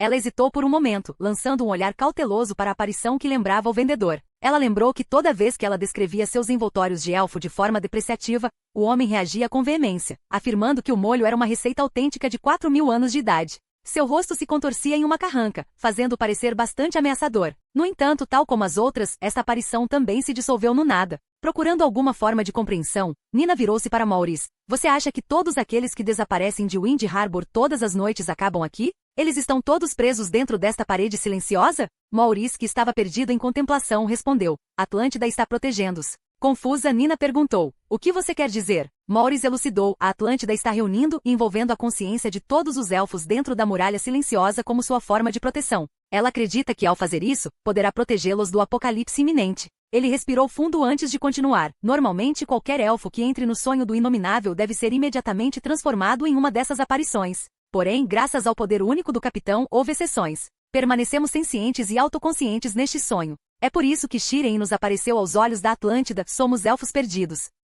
Nina olhou para seu mentor, absorvendo suas palavras. Intuitivamente, ela sentiu que ele estava no caminho certo, que sua dedução estava próxima da verdade. No entanto, um mistério permaneceu no encontro da senhorita Vanna com o vasto deserto e o ser colossal que afirma ser um deus. O que isso significa? Outra preocupação premente começou a criar raízes nos pensamentos de Nina, mas a narrativa nos deixa imaginando o que poderia ser. Os olhos de Nina se arregalaram em choque quando as implicações das palavras de Maurice foram absorvidas. Então você está dizendo que as almas ou a consciência desses elfos ficam presas nos restos da Atlântida noite após noite? Certamente tal imersão constante seria prejudicial? Ela exclamou, seu tom repleto de preocupação genuína. Maurice assentiu gravemente. Na verdade, é prejudicial. Longe de Wind Harbor, uma misteriosa doença do sono tem atormentado elfos em várias cidades-estado, deixando-os adormecidos e indiferentes. Dentro do próprio Wind Harbor estávamos testemunhando a decadência e a instabilidade do reino dos sonhos transbordando para a nossa realidade tangível. Se o mecanismo de proteção da Atlântida persistir sem intervenção, poderá desencadear um desastre sem precedentes. Os lábios de Nina se separaram, preparando-se para compartilhar outro pensamento urgente quando um repentino redemoinho, carregado de poeira, surgiu na frente deles. De dentro deste redemoinho, outra aparição tomou forma. Esta figura era um homem de meia-idade desgrenhado. Com cabelos desgrenhados, barba desgrenhada e aparência geral robusta, ele se destacou entre os elfos, uma raça tipicamente associada à graça, vitalidade e longevidade. Sua aura sugeria um declínio rápido, quase como se a vida estivesse escapando dele a cada momento. O coração de Nina ficou preso na garganta. Mestre Taran, ela exclamou com os olhos fixos no rosto familiar. Apesar de ter encontrado várias aparições reconhecíveis neste lugar assombrado, ver este estimado estudioso élfico entre eles foi chocante. Eu não posso acreditar que ele está aqui também. Maurice, sempre a voz da razão, respondeu, dado que todos os que ficam presos no sonho do inominável parecem acabar aqui, não deveria ser muito surpreendente. Ele deu alguns passos deliberados em direção à figura espectral de Taran, profundamente contemplativo. O mais importante é compreender a real condição em que esses elfos aprisionados se encontram. Seu vínculo com a Atlântida parece ter se intensificado, tornando ainda mais desafiador despertá-los desse estado de sonho. Intrigada, Nina aproximou-se cautelosamente da aparição e estendeu a mão, tocando hesitantemente o braço de Taran. Lembro-me de ter ouvido histórias sobre o Sr. Taran ter sido enredado no reino dos sonhos uma vez. Como ele conseguiu se libertar das garras naquela época? Para espanto de Nina, Taran, semelhante a um fantasma, reagiu piscando lentamente. Ela acabou de imaginar isso? Ela pensou, observando de perto. No entanto, não havia dúvidas. Taran girou lentamente a cabeça, fixando os olhos em Nina, deixando-a sem fôlego de choque. Mas antes que Nina pudesse processar esse desenvolvimento, uma bola de fogo monumental irrompeu das ruínas da Atlântida, correndo em direção ao céu. Uma onda de choque avassalador atravessou os céus, dissipando as nuvens caóticas acima. Os ventos fortes que antes envolviam os vestígios da árvore do mundo pararam abruptamente. O orbe de fogo acendeu, parecendo um sol nascente, cobrindo a terra com seu brilho radiante em poucos segundos. Notavelmente, nem as ruínas da Atlântida nem qualquer uma das figuras espectrais próximas pareciam ser o alvo pretendido desta visão resplandecente. O regime de treinamento intensivo e incansável de Nina realmente rendeu dividendos neste momento crucial. Com um levantamento determinado de sua cabeça, seu grito angustiado se metamorfoseou em um rugido majestoso de sóis, vomitando uma corrente de energia estelar. A magnífica exibição deu origem a um sol transitório no céu do sonho dos inomináveis, que, embora queimasse ferozmente, durou apenas um momento. Em meio à visão espetacular da aura ígnea do sol, o dano colateral foi significativamente reduzido. No entanto, a breve explosão de radiação solar produziu efeitos tangíveis nesta paisagem onírica. A floresta que margeava a muralha silenciosa parecia crescer incontrolavelmente, com seus lamentos misteriosos ecoando por toda parte. O terreno estremeceu como se fosse lava derretida, com cadeias de montanhas distantes irrompendo em tumultos reverberantes. Havia uma sensação palpável de que, se exposta a essa luz solar estranha por um pouco mais de tempo, a Atlântida poderia ser despertada de seu sono eterno. No entanto, à medida que o clarão celestial recuou, o ambiente volátil do reino dos sonhos recuperou o equilíbrio. As consequências da agitação do céu produziram imensas nuvens de poeira dentro dos restos da Atlântida. Em meio à névoa que se instalava, uma figura coberta de sujeira começou a se materializar. Foi Maurice quem, enquanto sacudia a poeira e tirava restos queimados do cabelo, limpava irascivelmente os ouvidos. Com um olhar severo, ele repreendeu Nina. Quantas vezes o capitão a advertiu contra iniciar perturbações tão voláteis? Nina, com seu corpo ainda emanando uma aura dourada moderada, parecia um pouco envergonhada. Quando ela estava prestes a se desculpar, uma exclamação surpresa de Taran o interrompeu. Essa é a sua ideia de uma entrada solene? Numa rara demonstração de aborrecimento, Maurice retrucou. Você prefere permanecer enterrado sob as cinzas? Observar seu mentor, geralmente equilibrado e sofisticado, expressar uma frustração tão visível foi uma novidade para Nina. Mas o que realmente a surpreendeu foi a evidente transformação do mestre Taran. O que antes era um fantasma abandonado agora era um ser vívido e alerta. Em meio à poeira assentada e ao brilho residual, ele poderia ter parecido um pouco desgastado, mas estava inconfundivelmente vivo. O ilustre acadêmico, ainda cambaleando com o súbito raio de sol, voltou seu olhar para Nina, que brilhava suavemente com os efeitos colaterais de seu poderoso esforço. Seus olhos refletiam uma mistura de espanto e perplexidade. Era evidente que ser acordado abruptamente, apenas para ser imediatamente inundado por uma simulação de explosão solar, foi uma experiência bastante chocante, especialmente para um elfo de meia-idade que tinha visto dias mais saudáveis. Capítulo 621, Reunião. Os raios dourados do sol que antes envolviam a garota começaram a diminuir. O olhar de Nina, cheio de incerteza, pousou em Taran-eu, um distinto estudioso conhecido entre os elfos por seu vasto conhecimento. O ar ao seu redor estava pesado de apreensão enquanto ela o examinava de perto, tentando determinar se ele realmente havia saído de seu estado de transe. Depois de observá-lo com profunda concentração por um breve período, ela hesitou por um momento antes de expressar sua preocupação. Senhor Taran-eu, pode confirmar que está totalmente presente conosco? No entanto, Taran-eu parecia quase fantasmagórico, perdido em pensamentos, oferecendo apenas uma leve careta que traía sinais de desconforto. Ao observá-lo, um pensamento perturbador passou pela cabeça de Nina, talvez a explosão de fogo que eles haviam testemunhado recentemente, que irrompeu como uma bola de fogo gigantesca tenha deixado o estudioso temporariamente surdo ou desorientado devido à sua força. No momento em que ela processava isso, Taran-eu voltou ao presente. Seus movimentos eram frenéticos enquanto ele gesticulava para Nina ficar para trás e rapidamente se afastava. Curvado, ele parecia prestes a vomitar, ofegante. Nina, pega de surpresa, não sabia como lidar com a situação. Com passos hesitantes, ela se aproximou e deu tapinhas carinhosos nas costas de Taran-eu, esperando que seu gesto lhe trouxesse algum alívio. À medida que ele gradualmente começou a recuperar o controle, ela perguntou, com a voz misturada com preocupação e um toque de estranheza. Aquela explosão afetou você negativamente? Taran-eu balançou a cabeça, tentando esclarecer em meio a respirações difíceis. Não é a explosão. Ele lutou para conter outra onda de náusea. Finalmente, depois de fazer uma pausa para se recompor, ele disse com visível esforço, suspeito que seja um medicamento. Confusa, as sobrancelhas de Nina franziram. Medicação? A qual medicamento você está se referindo? Aquele que foi administrado para me transportar para este sonho, explicou Taran-eu, tentando acalmar a respiração batendo no peito. Ele olhou em volta, uma pitada de pânico em seus olhos. Eu sou a única pessoa aqui que está acordada?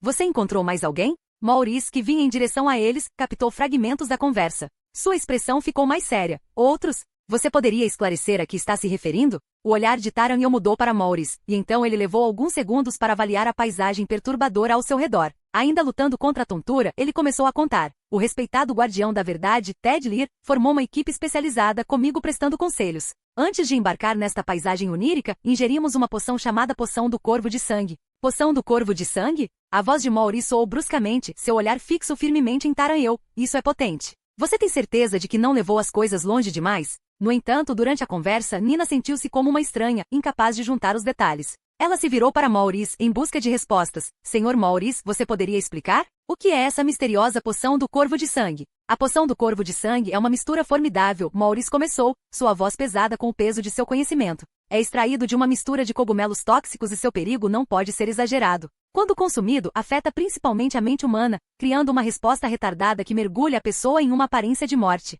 Isso coloca o espírito em um espaço liminar, separado do corpo e embaralha seus sentidos. A intenção por trás da poção é ajudar os indivíduos a decifrar tipos de conhecimento particularmente traiçoeiros. Quando alguém toma o elixir, ele os protege dos estágios potencialmente fatais de contaminação, ou maldições durante esta pseudo-morte, mas, devido aos perigos inerentes associados a ela, a criação e o uso da poção são estritamente regulamentados pela academia. Ela só é administrada em circunstâncias terríveis com medidas de segurança rigorosas. À medida que Maurice se aprofundava em sua explicação, seu olhar, cheio de dúvidas, permaneceu em Taran-eu. Você deve entender meu ceticismo. Você tem certeza absoluta de que este foi o melhor curso de ação? Taran-eu respondeu com uma pitada de entusiasmo. Foi um sucesso. Minha hipótese foi confirmada. Ao invocar propositalmente esse profundo deslocamento psíquico, temos acesso ao sonho do inominável. Pense nisso como uma máquina de cartões perfurados rejeitando cartões incompatíveis, ele gesticulou de forma ilustrativa. Claro, outra teoria era que seríamos totalmente expulsos do sonho do inominável e trazidos de volta à nossa realidade. Mas a julgar pela nossa situação atual, este sonho possui um poder que não havíamos considerado. Apesar de estarmos em um estado psíquico de quase morte, nossa consciência persiste aqui. Para partir verdadeiramente pode ser necessário um catalisador diferente. Ele fez uma pausa, permitindo que um sorriso cruzasse suas feições. O método da morte súbita e suas intricadas aplicações foram criação minha. Maurice, ao absorver isso, ficou surpreso. Ele lutou para encontrar a voz. Como você conseguiu convencer Lord Ted Lear a endossar um empreendimento tão arriscado? É certo que ele expressou uma boa dose de ceticismo, admitiu Taran-eu com indiferença, mas apresentei um argumento convincente sobre começar com cautela, dadas as graves implicações. Em última análise, ele concordou com uma abordagem mais comedida. Maurice piscou, lutando para compreender a ousadia do conceito. Embora sempre tenha se orgulhado de suas abordagens acadêmicas não convencionais, ele agora estava começando a perceber que na cidade-estado élfica de Wind Harbor, localizada na periferia, os elfos, perpetuamente confrontados com o não convencional, exibiam um toque mais ousado. Taran-eu, percebendo o espanto de Maurice, disse, seu olhar diz tudo, Maurice. Estou ciente de que aquilo em que estamos nos aprofundando beira o extremo, afastando-nos do que se poderia considerar protocolos acadêmicos convencionais. Seu tom tornou-se sério. No entanto, podemos estar ficando sem alternativas. Você deve estar ciente da recente epidemia chamada a doença do sono. Ela está se espalhando como um incêndio por várias cidades-estado e parece estar entrelaçada com a crescente influência do sonho do inominável. Além disso, fora do meu laboratório, uma árvore, nascida desta mesma paisagem onírica, se manifestou em nosso mundo, com seus galhos ofuscando meu telhado e minha varanda. Taran'el exalou profundamente, com um brilho determinado nos olhos. Dada a natureza urgente da nossa situação, é evidente que assumir riscos calculados tornou-se imperativo. Este mundo em constante mudança não é generoso o suficiente para nos conceder uma preparação prolongada ou esperar por nós, comentou. Maurice simplesmente assentiu, absorvendo a gravidade das palavras de Taran'el, optando por não falar. Olhando ao redor da vasta paisagem, a expressão de Taran'el tornou-se contemplativa. Alguns momentos depois, ele refletiu. Parece que a primeira coisa a fazer nesta paisagem de sonho desconcertante é nos reunirmos com nossos companheiros de viagem. Maurice soltou um suspiro. O lado bom, suponho, é que todos vocês estão fadados a estar em algum lugar dentro dessas ruínas extensas. No entanto, o desafio está na extensão deste lugar. Em minhas próprias excursões a este mundo, observei que durante a entrada no sonho inicial de um indivíduo, mesmo se você embarcar nesta jornada com um grupo no reino físico, o sonho tende a espalhar os participantes em locais aleatórios. O olhar de Taran'el mudou de Maurice para Nina, que estava a alguns passos de distância, ouvindo atentamente. Notavelmente ausentes, porém, estavam os outros membros da comitiva do Capitão Duncan. No entanto, uma coisa era certa: esses chamados seguidores desaparecidos, que se aventuraram no sonho do inominável em diversas ocasiões, obtiveram insights inestimáveis sobre esse intrincado e ilimitado mundo de sonhos. Buscando a experiência deles, Taran'el implorou: seu conhecimento deste reino pode ser a luz que precisamos. Um clarão repentino e um estrondo perturbaram o ambiente sereno fora dos limites das antigas muralhas. Nas profundezas da floresta envolvente, um membro encapuzado do temido culto da aniquilação apontou a cabeça para o céu. Seus olhos se arregalaram, refletindo a luz ofuscante que iluminou momentaneamente os céus. O brilho começou a diminuir e foi só então que ele conseguiu sussurrar de puro espanto. Seus colegas membros do culto, vestidos de forma semelhante, estavam igualmente confusos, com os olhares grudados no ponto de origem da luz. Poucos momentos antes, uma enorme bola de fogo disparou das profundezas da floresta, o que não é característico das visões habituais do sonho do inominável. Com sua intensa luminosidade, a bola de fogo lembrava um segundo sol, cortando com facilidade a densa cobertura de nuvens. Sua luz era tão intensa que parecia poder transcender dimensões. Este espetáculo inesperado causou uma perturbação significativa. As plantas experimentaram rápidos surtos de crescimento, a terra abaixo estremeceu e sons estranhos e indescritíveis ressoaram por toda parte. O desenrolar dos acontecimentos lembrava o temido fenômeno da erosão. Mas, tão rapidamente como a anomalia surgiu, ela desapareceu.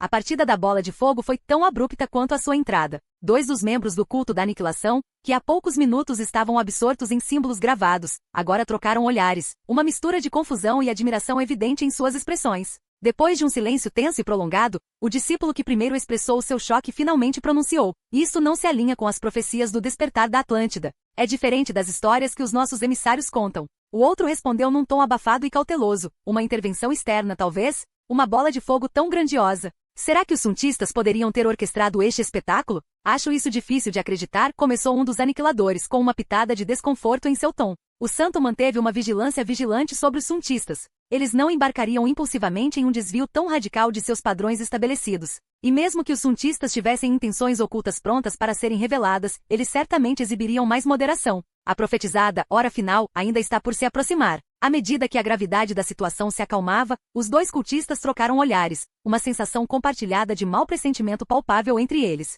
Um deles hesitou, depois abordou cautelosamente o assunto. Será que os culpados poderiam ser os seguidores dele? A palavra ele parecia pairar pesadamente no ar. "Você sabe exatamente a quem estou me referindo", pressionou o primeiro cultista. A resposta foi marcada por descrença e ansiedade crescente. "Você está brincando?" O segundo aniquilador questionou, tentando firmar a voz. Para causar tal agitação, tal demonstração de poder bruto. Ele engoliu em seco, reunindo seus pensamentos antes de expressar sua principal preocupação. "Não estamos preparados para enfrentar entidades tão colossais, estamos?" Era evidente que mesmo esses devotados seguidores do enigmático culto da aniquilação não estavam imunes ao medo enervante provocado por tais demonstrações de poder avassaladoras. A intensa discussão deles foi subitamente interrompida pelo som inconfundível de passos esmagando o chão da floresta. Ambos os cultistas se viraram rapidamente, seus corpos tensos em antecipação. A visão de rostos familiares fez com que sua apreensão diminuísse. Emergindo das sombras da floresta estavam seus camaradas, Dumont, Richard e vários outros que já haviam se aventurado na floresta para estabelecer seus símbolos. Aquela chama celestial, você também testemunhou isso?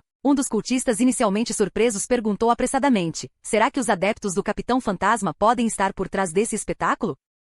Dumont, uma figura de autoridade entre eles, respondeu calmamente, sua voz cheia de segurança. Sim, nós também fomos espectadores daquela exibição de tirar o fôlego. Mas não tema. A força por trás disso não é algo que estamos programados para enfrentar. Nosso caminho a seguir garante segurança. Os dois aniquiladores trocaram um olhar rápido e significativo. Estamos traçando uma estratégia de retirada? Um deles perguntou, seu olhar pousando em Dumont. Parece que nosso grupo agora está completo. Dumont assentiu, um sorriso reconfortante brincando em seus lábios. Na verdade, nossas fileiras estão agora totalmente reunidas, confirmou ele, gesticulando para que seguissem em frente. Estávamos apenas aguardando seu retorno. Capítulo 622, As Sombras Uivantes. Na região desolada coberta de cinzas e fuligem escura, no mesmo local onde foram encontrados os restos da outrora grande árvore do mundo, um grupo liderado por Maurice, Nina e Taranhel embarcou em uma missão. Eles conseguiram localizar vários guardiões da verdade que finalmente despertaram de suas ilusões, um estado de transe profundo ou condição de sonho. Maurice sempre suspeitou desse resultado. Muitos desses guardiões da verdade, que pareciam estar saindo de um sono profundo ou vivenciando seu primeiro sonho, foram espalhados aleatoriamente entre as antigas ruínas da Atlântida. Felizmente, a maioria não se aventurou longe das ruínas. Quando Nina enviou uma bola de fogo brilhante para o céu, que era quase impossível de perder, esses guardiões da verdade, atraídos como mariposas pela chama, rapidamente convergiram para sua localização. No entanto, houve uma ausência notável. Retornando ao seu acampamento temporário, um guardião da verdade vestido com um manto curto, segurando um pergaminho em uma mão e um revólver na outra, anunciou: Sir Ted Lear ainda está desaparecido. Não há nenhum vestígio do marcador predeterminado e o chamado psíquico não produziu resposta. Taranhel parecia perturbado, com rugas se formando na testa. Por que ele não acordou? A quantia que lhe foi administrada foi substancial. Mesmo para um guardião da verdade, que normalmente é resistente, deveria ter surtido efeito. Os olhos de Nina se moveram entre o ligeiramente perturbado guardião da verdade e Taranhel, imerso em pensamentos. Após um momento de hesitação, ela perguntou: existe alguma chance de a dose ter sido excessivamente potente? Pego de surpresa, Taranhel rapidamente descartou o pensamento. Isso não pode ser. Sou meticuloso em meus preparativos. Eu nunca cometeria tal descuido.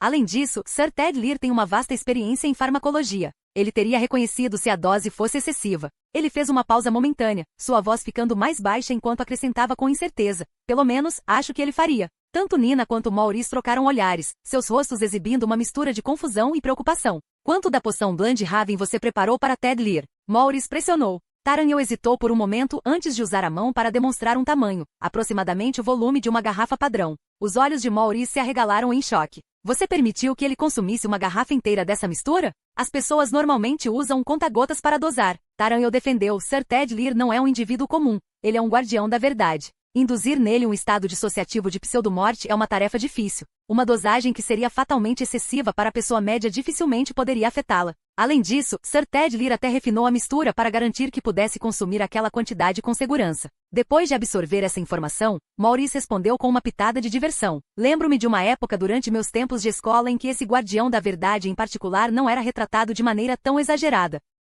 Coloque a culpa em nosso venerável ancião, Taranhel gesticulou com indiferença. Ele começou afogando suas angústias com bebida alcoólica, depois recorreu a potentes neurotoxinas para atenuar sua angústia. Agora estremeço ao pensar em quais misturas ele pode estar adicionando à sua bebida após a palestra. Mas tenho certeza de que a dosagem da poção do corvo de sangue não é onde está a falha. Um preocupado guardião da verdade entrou na conversa, tentando redirecionar a conversa de volta ao assunto em questão. Talvez Sir Ted Lear esteja enredado nas profundezas deste mundo de sonhos, em um reino tão distante que nem mesmo nossas invocações psíquicas conseguem penetrar. Ele fez uma pausa, sua expressão ficando mais grave. Este lugar é perturbador. Na nossa exploração coletiva das ruínas adjacentes, aventurar-nos para além de certos pontos levou a sintomas desorientadores como vertigens, amnésia breve ou mesmo lapsos temporários de consciência. Nossos laços psíquicos tornaram-se esporádicos e inconsistentes. Outro guardião da verdade ecoou o sentimento. Na verdade, durante a nossa busca, Serlani partilhou que perdeu momentaneamente o seu sentido de identidade. Era como se ela tivesse nascido neste mundo estranho e sentisse a compulsão de permanecer ancorada aqui por toda a eternidade.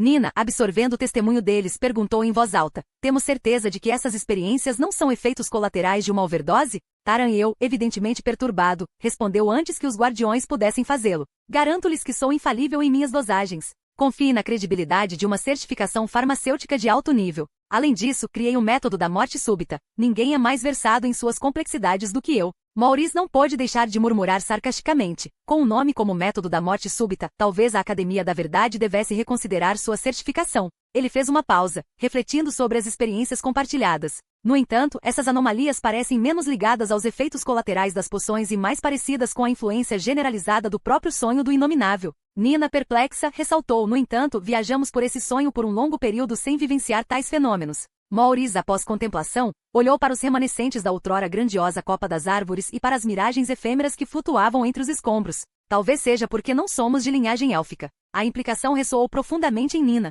Tanto Taran-eu quanto os elfos guardiões ao redor exibiram uma compreensão crescente. No silêncio que se seguiu, Taran-eu levantou-se lentamente e gravitou em direção a uma pedra gigantesca, com um olhar introspectivo e distante. O panorama diante dele mostrava uma extensão de restos chamuscados. As grandes copas das árvores, antes altas, desmoronaram, transformando-se no terreno para criar colinas e depressões. Um tapete de cinzas cobria a terra, e os galhos esqueléticos das árvores cruzavam-se entre o cinza. A cena lembrava uma metrópole caída, com suas construções outrora majestosas espalhadas ao acaso. As lembranças persistentes e tristes de uma época há muito perdida pareciam fundir-se com o próprio ar, girando com os redemoinhos de cinzas e poeira. Taran-eu ficou parado, fechando os olhos por um momento, fazendo um esforço consciente para evocar o esplendor que outrora esteve presente naquele mesmo local.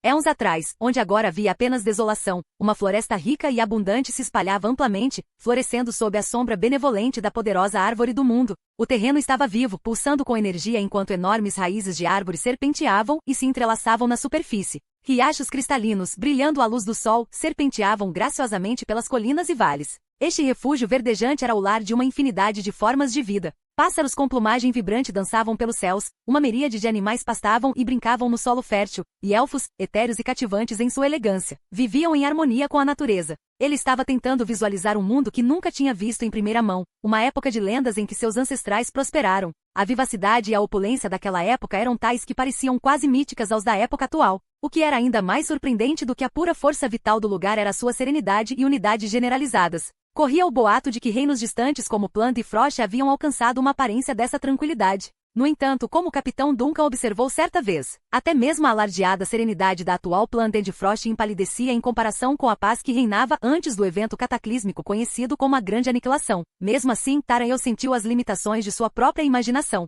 Independentemente de quão intensamente ele tentasse reconstruir mentalmente o mundo, as imagens que ele conjurava eram fracas e nebulosas. Fragmentos de descrições de textos antigos que ele havia estudado surgiram em sua mente, dando origem apenas às sombras pálidas daquele mundo outrora majestoso. Embora ele tivesse uma ideia de como seria uma floresta a partir de seus encontros no mundo dos sonhos, ele se esforçou para realmente entender como várias criaturas viviam, prosperavam e interagiam em um dossel verde tão extenso, especialmente os elfos com seus modos místicos. Acreditava-se amplamente que os antigos manuscritos élficos, complementados pelas histórias orais da comunidade, forneciam um relato mais autêntico e detalhado daquela época. E se os arqueólogos conseguissem recriar um instantâneo do mundo antes do seu trágico desaparecimento? Tais revelações provavelmente seriam descobertas nos venerados corredores das bibliotecas Wind Harbor e Mock. No entanto, como Taran-eu refletiu, ele reconheceu a dolorosa verdade de que a imagem vívida do passado estava irremediavelmente perdida. Ele caiu no esquecimento naquele dia fatídico em que os oceanos subiram em fúria, consumindo o mundo e fazendo com que a orgulhosa civilização da Atlântida desmoronasse.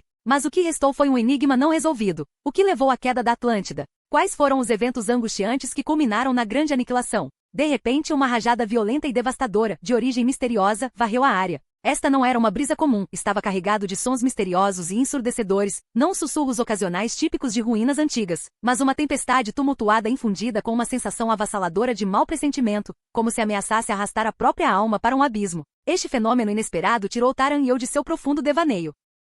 Com sua formidável intensidade, o vento parecia uma entidade viva, tentando arrancar Taran-eu do chão onde ele estava. Preparando-se contra sua força, ele conseguiu encontrar alguma aparência de equilíbrio. No entanto, quando ele abriu os olhos, um mundo de sombras e turbulência o saudou. Parecia que a própria essência da luz havia sido extinta abrupta e violentamente do mundo ao seu redor. As imponentes ruínas do que antes eram árvores magníficas foram transformadas em silhuetas grotescas. A partir dessas figuras iminentes, grossas gavinhas de fumaça subiam, lembrando assustadoramente o inferno histórico que uma vez consumiu a árvore do mundo. Para sua surpresa, Taranhão percebeu que Maurice, Nina e os colegas guardiões da verdade que estavam ao seu lado momentos atrás haviam desaparecido. No meio desse tumulto, uma tempestade de areia, escura como a noite, surgiu, aumentando a conflagração que parecia estar reacendendo os restos da árvore do mundo. Despreparado para o ataque, Taranhão foi jogado de seu poleiro no topo de uma grande rocha. Ele caiu, o mundo girando ao seu redor até que um impacto chocante com o que parecia ser um galho gigantesco, um membro de mamute que lembrava uma espinha antiga e retorcida, o fez parar.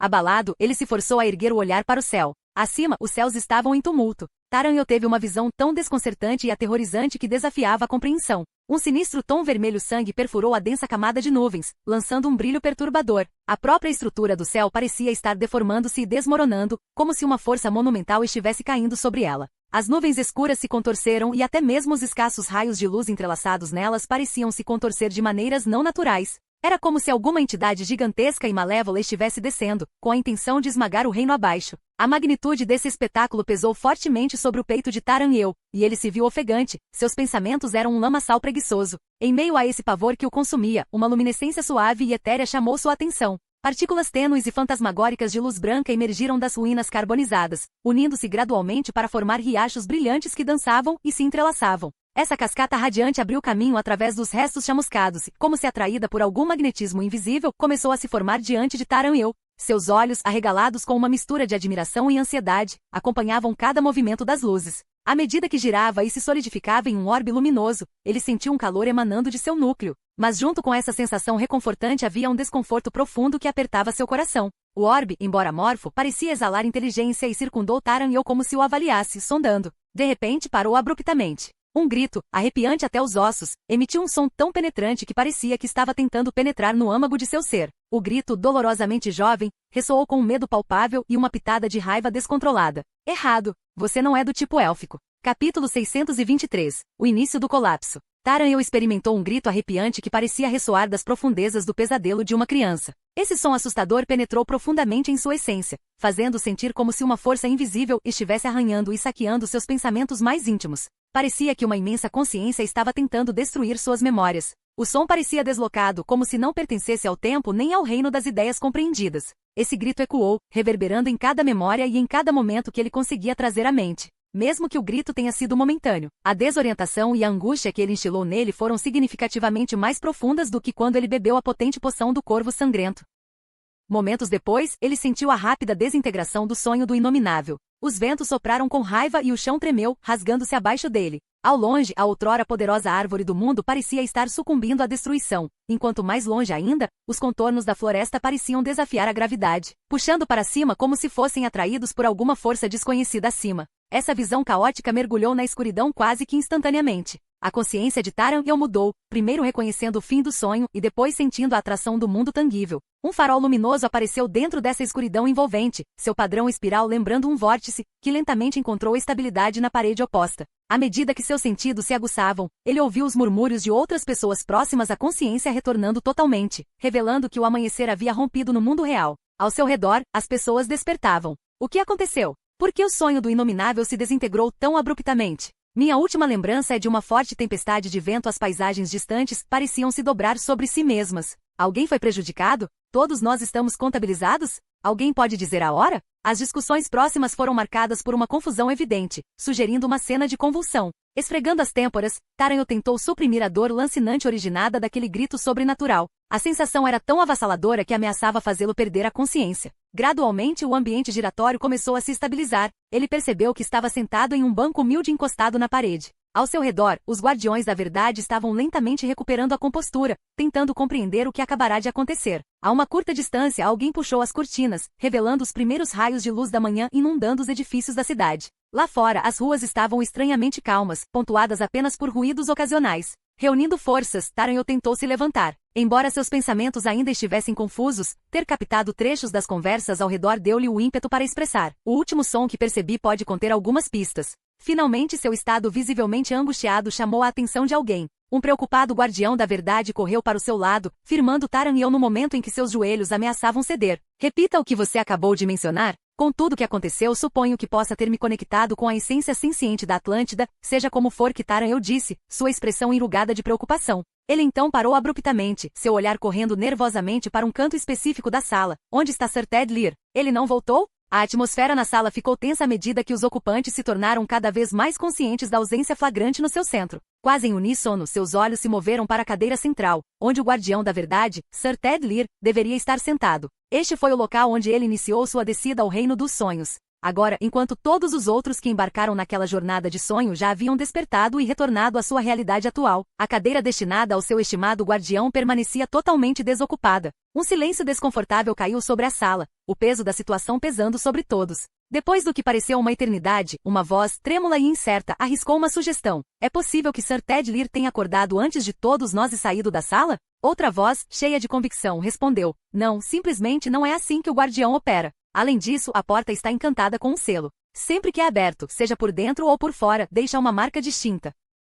Taranheu, com o rosto marcado pela preocupação, sintonizava-se com as conversas silenciosas. Gentilmente ele se libertou do aperto reconfortante do indivíduo que o ajudara a estabilizá-lo antes. Atraído pelo vazio inquietante no centro da sala, ele se aproximou lentamente da cadeira vazia. Ao lado da cadeira havia uma pequena mesa adornada com os restos da jornada dos sonhos. Ali estavam recipientes que antes continham o potente elixir que haviam consumido. Um arranjo de 7 conta-gotas acompanhado por uma garrafa grande que lembrava uma garrafa de cerveja estava parado. Eles brilhavam, captando e refratando os tons suaves do sol da manhã que fluía generosamente pela janela próxima. Ao fundo, os sons abafados do mundo exterior começaram a permear a sala. Eram sons de turbulência originados de uma direção pouco clara. Gritos urgentes ecoavam nas ruas, acompanhados pelo tamborilar apressado de pés ecoando nos corredores adjacentes. Do lado de fora da janela, as sombras das árvores pareciam animadas, tremulando e balançando, aparentemente em resposta ao caos que se desenrolava. Quando Nina recuperou a consciência do sonho em desintegração do inominável, ela se sentiu momentaneamente desorientada. A sensação que ela experimentou desta vez durante sua saída abrupta do mundo dos sonhos foi diferente de qualquer outra que ela já havia sentido antes. Não era apenas uma questão de acordar de um sono profundo. Em vez disso, parecia que uma força avassaladora estava destruindo violentamente o reino dos sonhos em pedaços desde o seu âmago. O Sr. Maurice, sentado à mesa à sua frente, chamou sua atenção. Seu olhar profundo e contemplativo ecoou os sentimentos dela, sinalizando que ele também sentia a natureza anormal de seu retorno repentino à realidade. Quando ela começou a organizar seus pensamentos, uma exclamação de Shirley atraiu sua atenção para a janela. Ei, veja isso! Você não vai acreditar! Deixando de lado sua perplexidade inicial e desconsiderando a escolha pouco convencional de palavras de Shirley, Nina se viu instintivamente se levantando para ver o que havia causado aquela comoção. Lá fora, o cenário foi dramaticamente transformado. Árvores majestosas, refletindo aquelas que ela havia encontrado em seu sonho recente, agora eram altas e imponentes. Essas magníficas estruturas pareciam ter engolido toda a cidade. Seus galhos extensos e copas densas se estendiam em todas as direções, entrelaçando-se com arranha-céus, aninhando-se entre torres e estruturas envolventes em seu abraço lenhoso.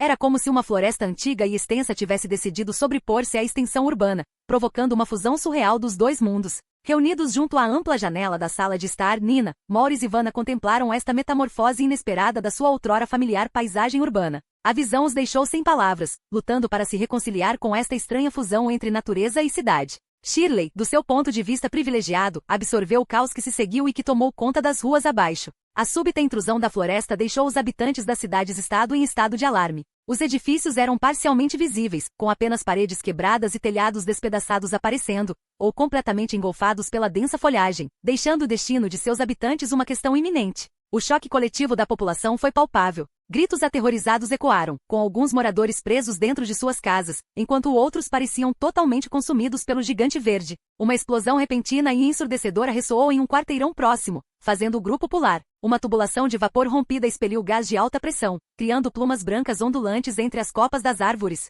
Em outros lugares, uma tubulação de água rompida rompeu o asfalto, resultando em uma espetacular fonte de água que se erguia, quase desafiadoramente, entre os imponentes gigantes verdes.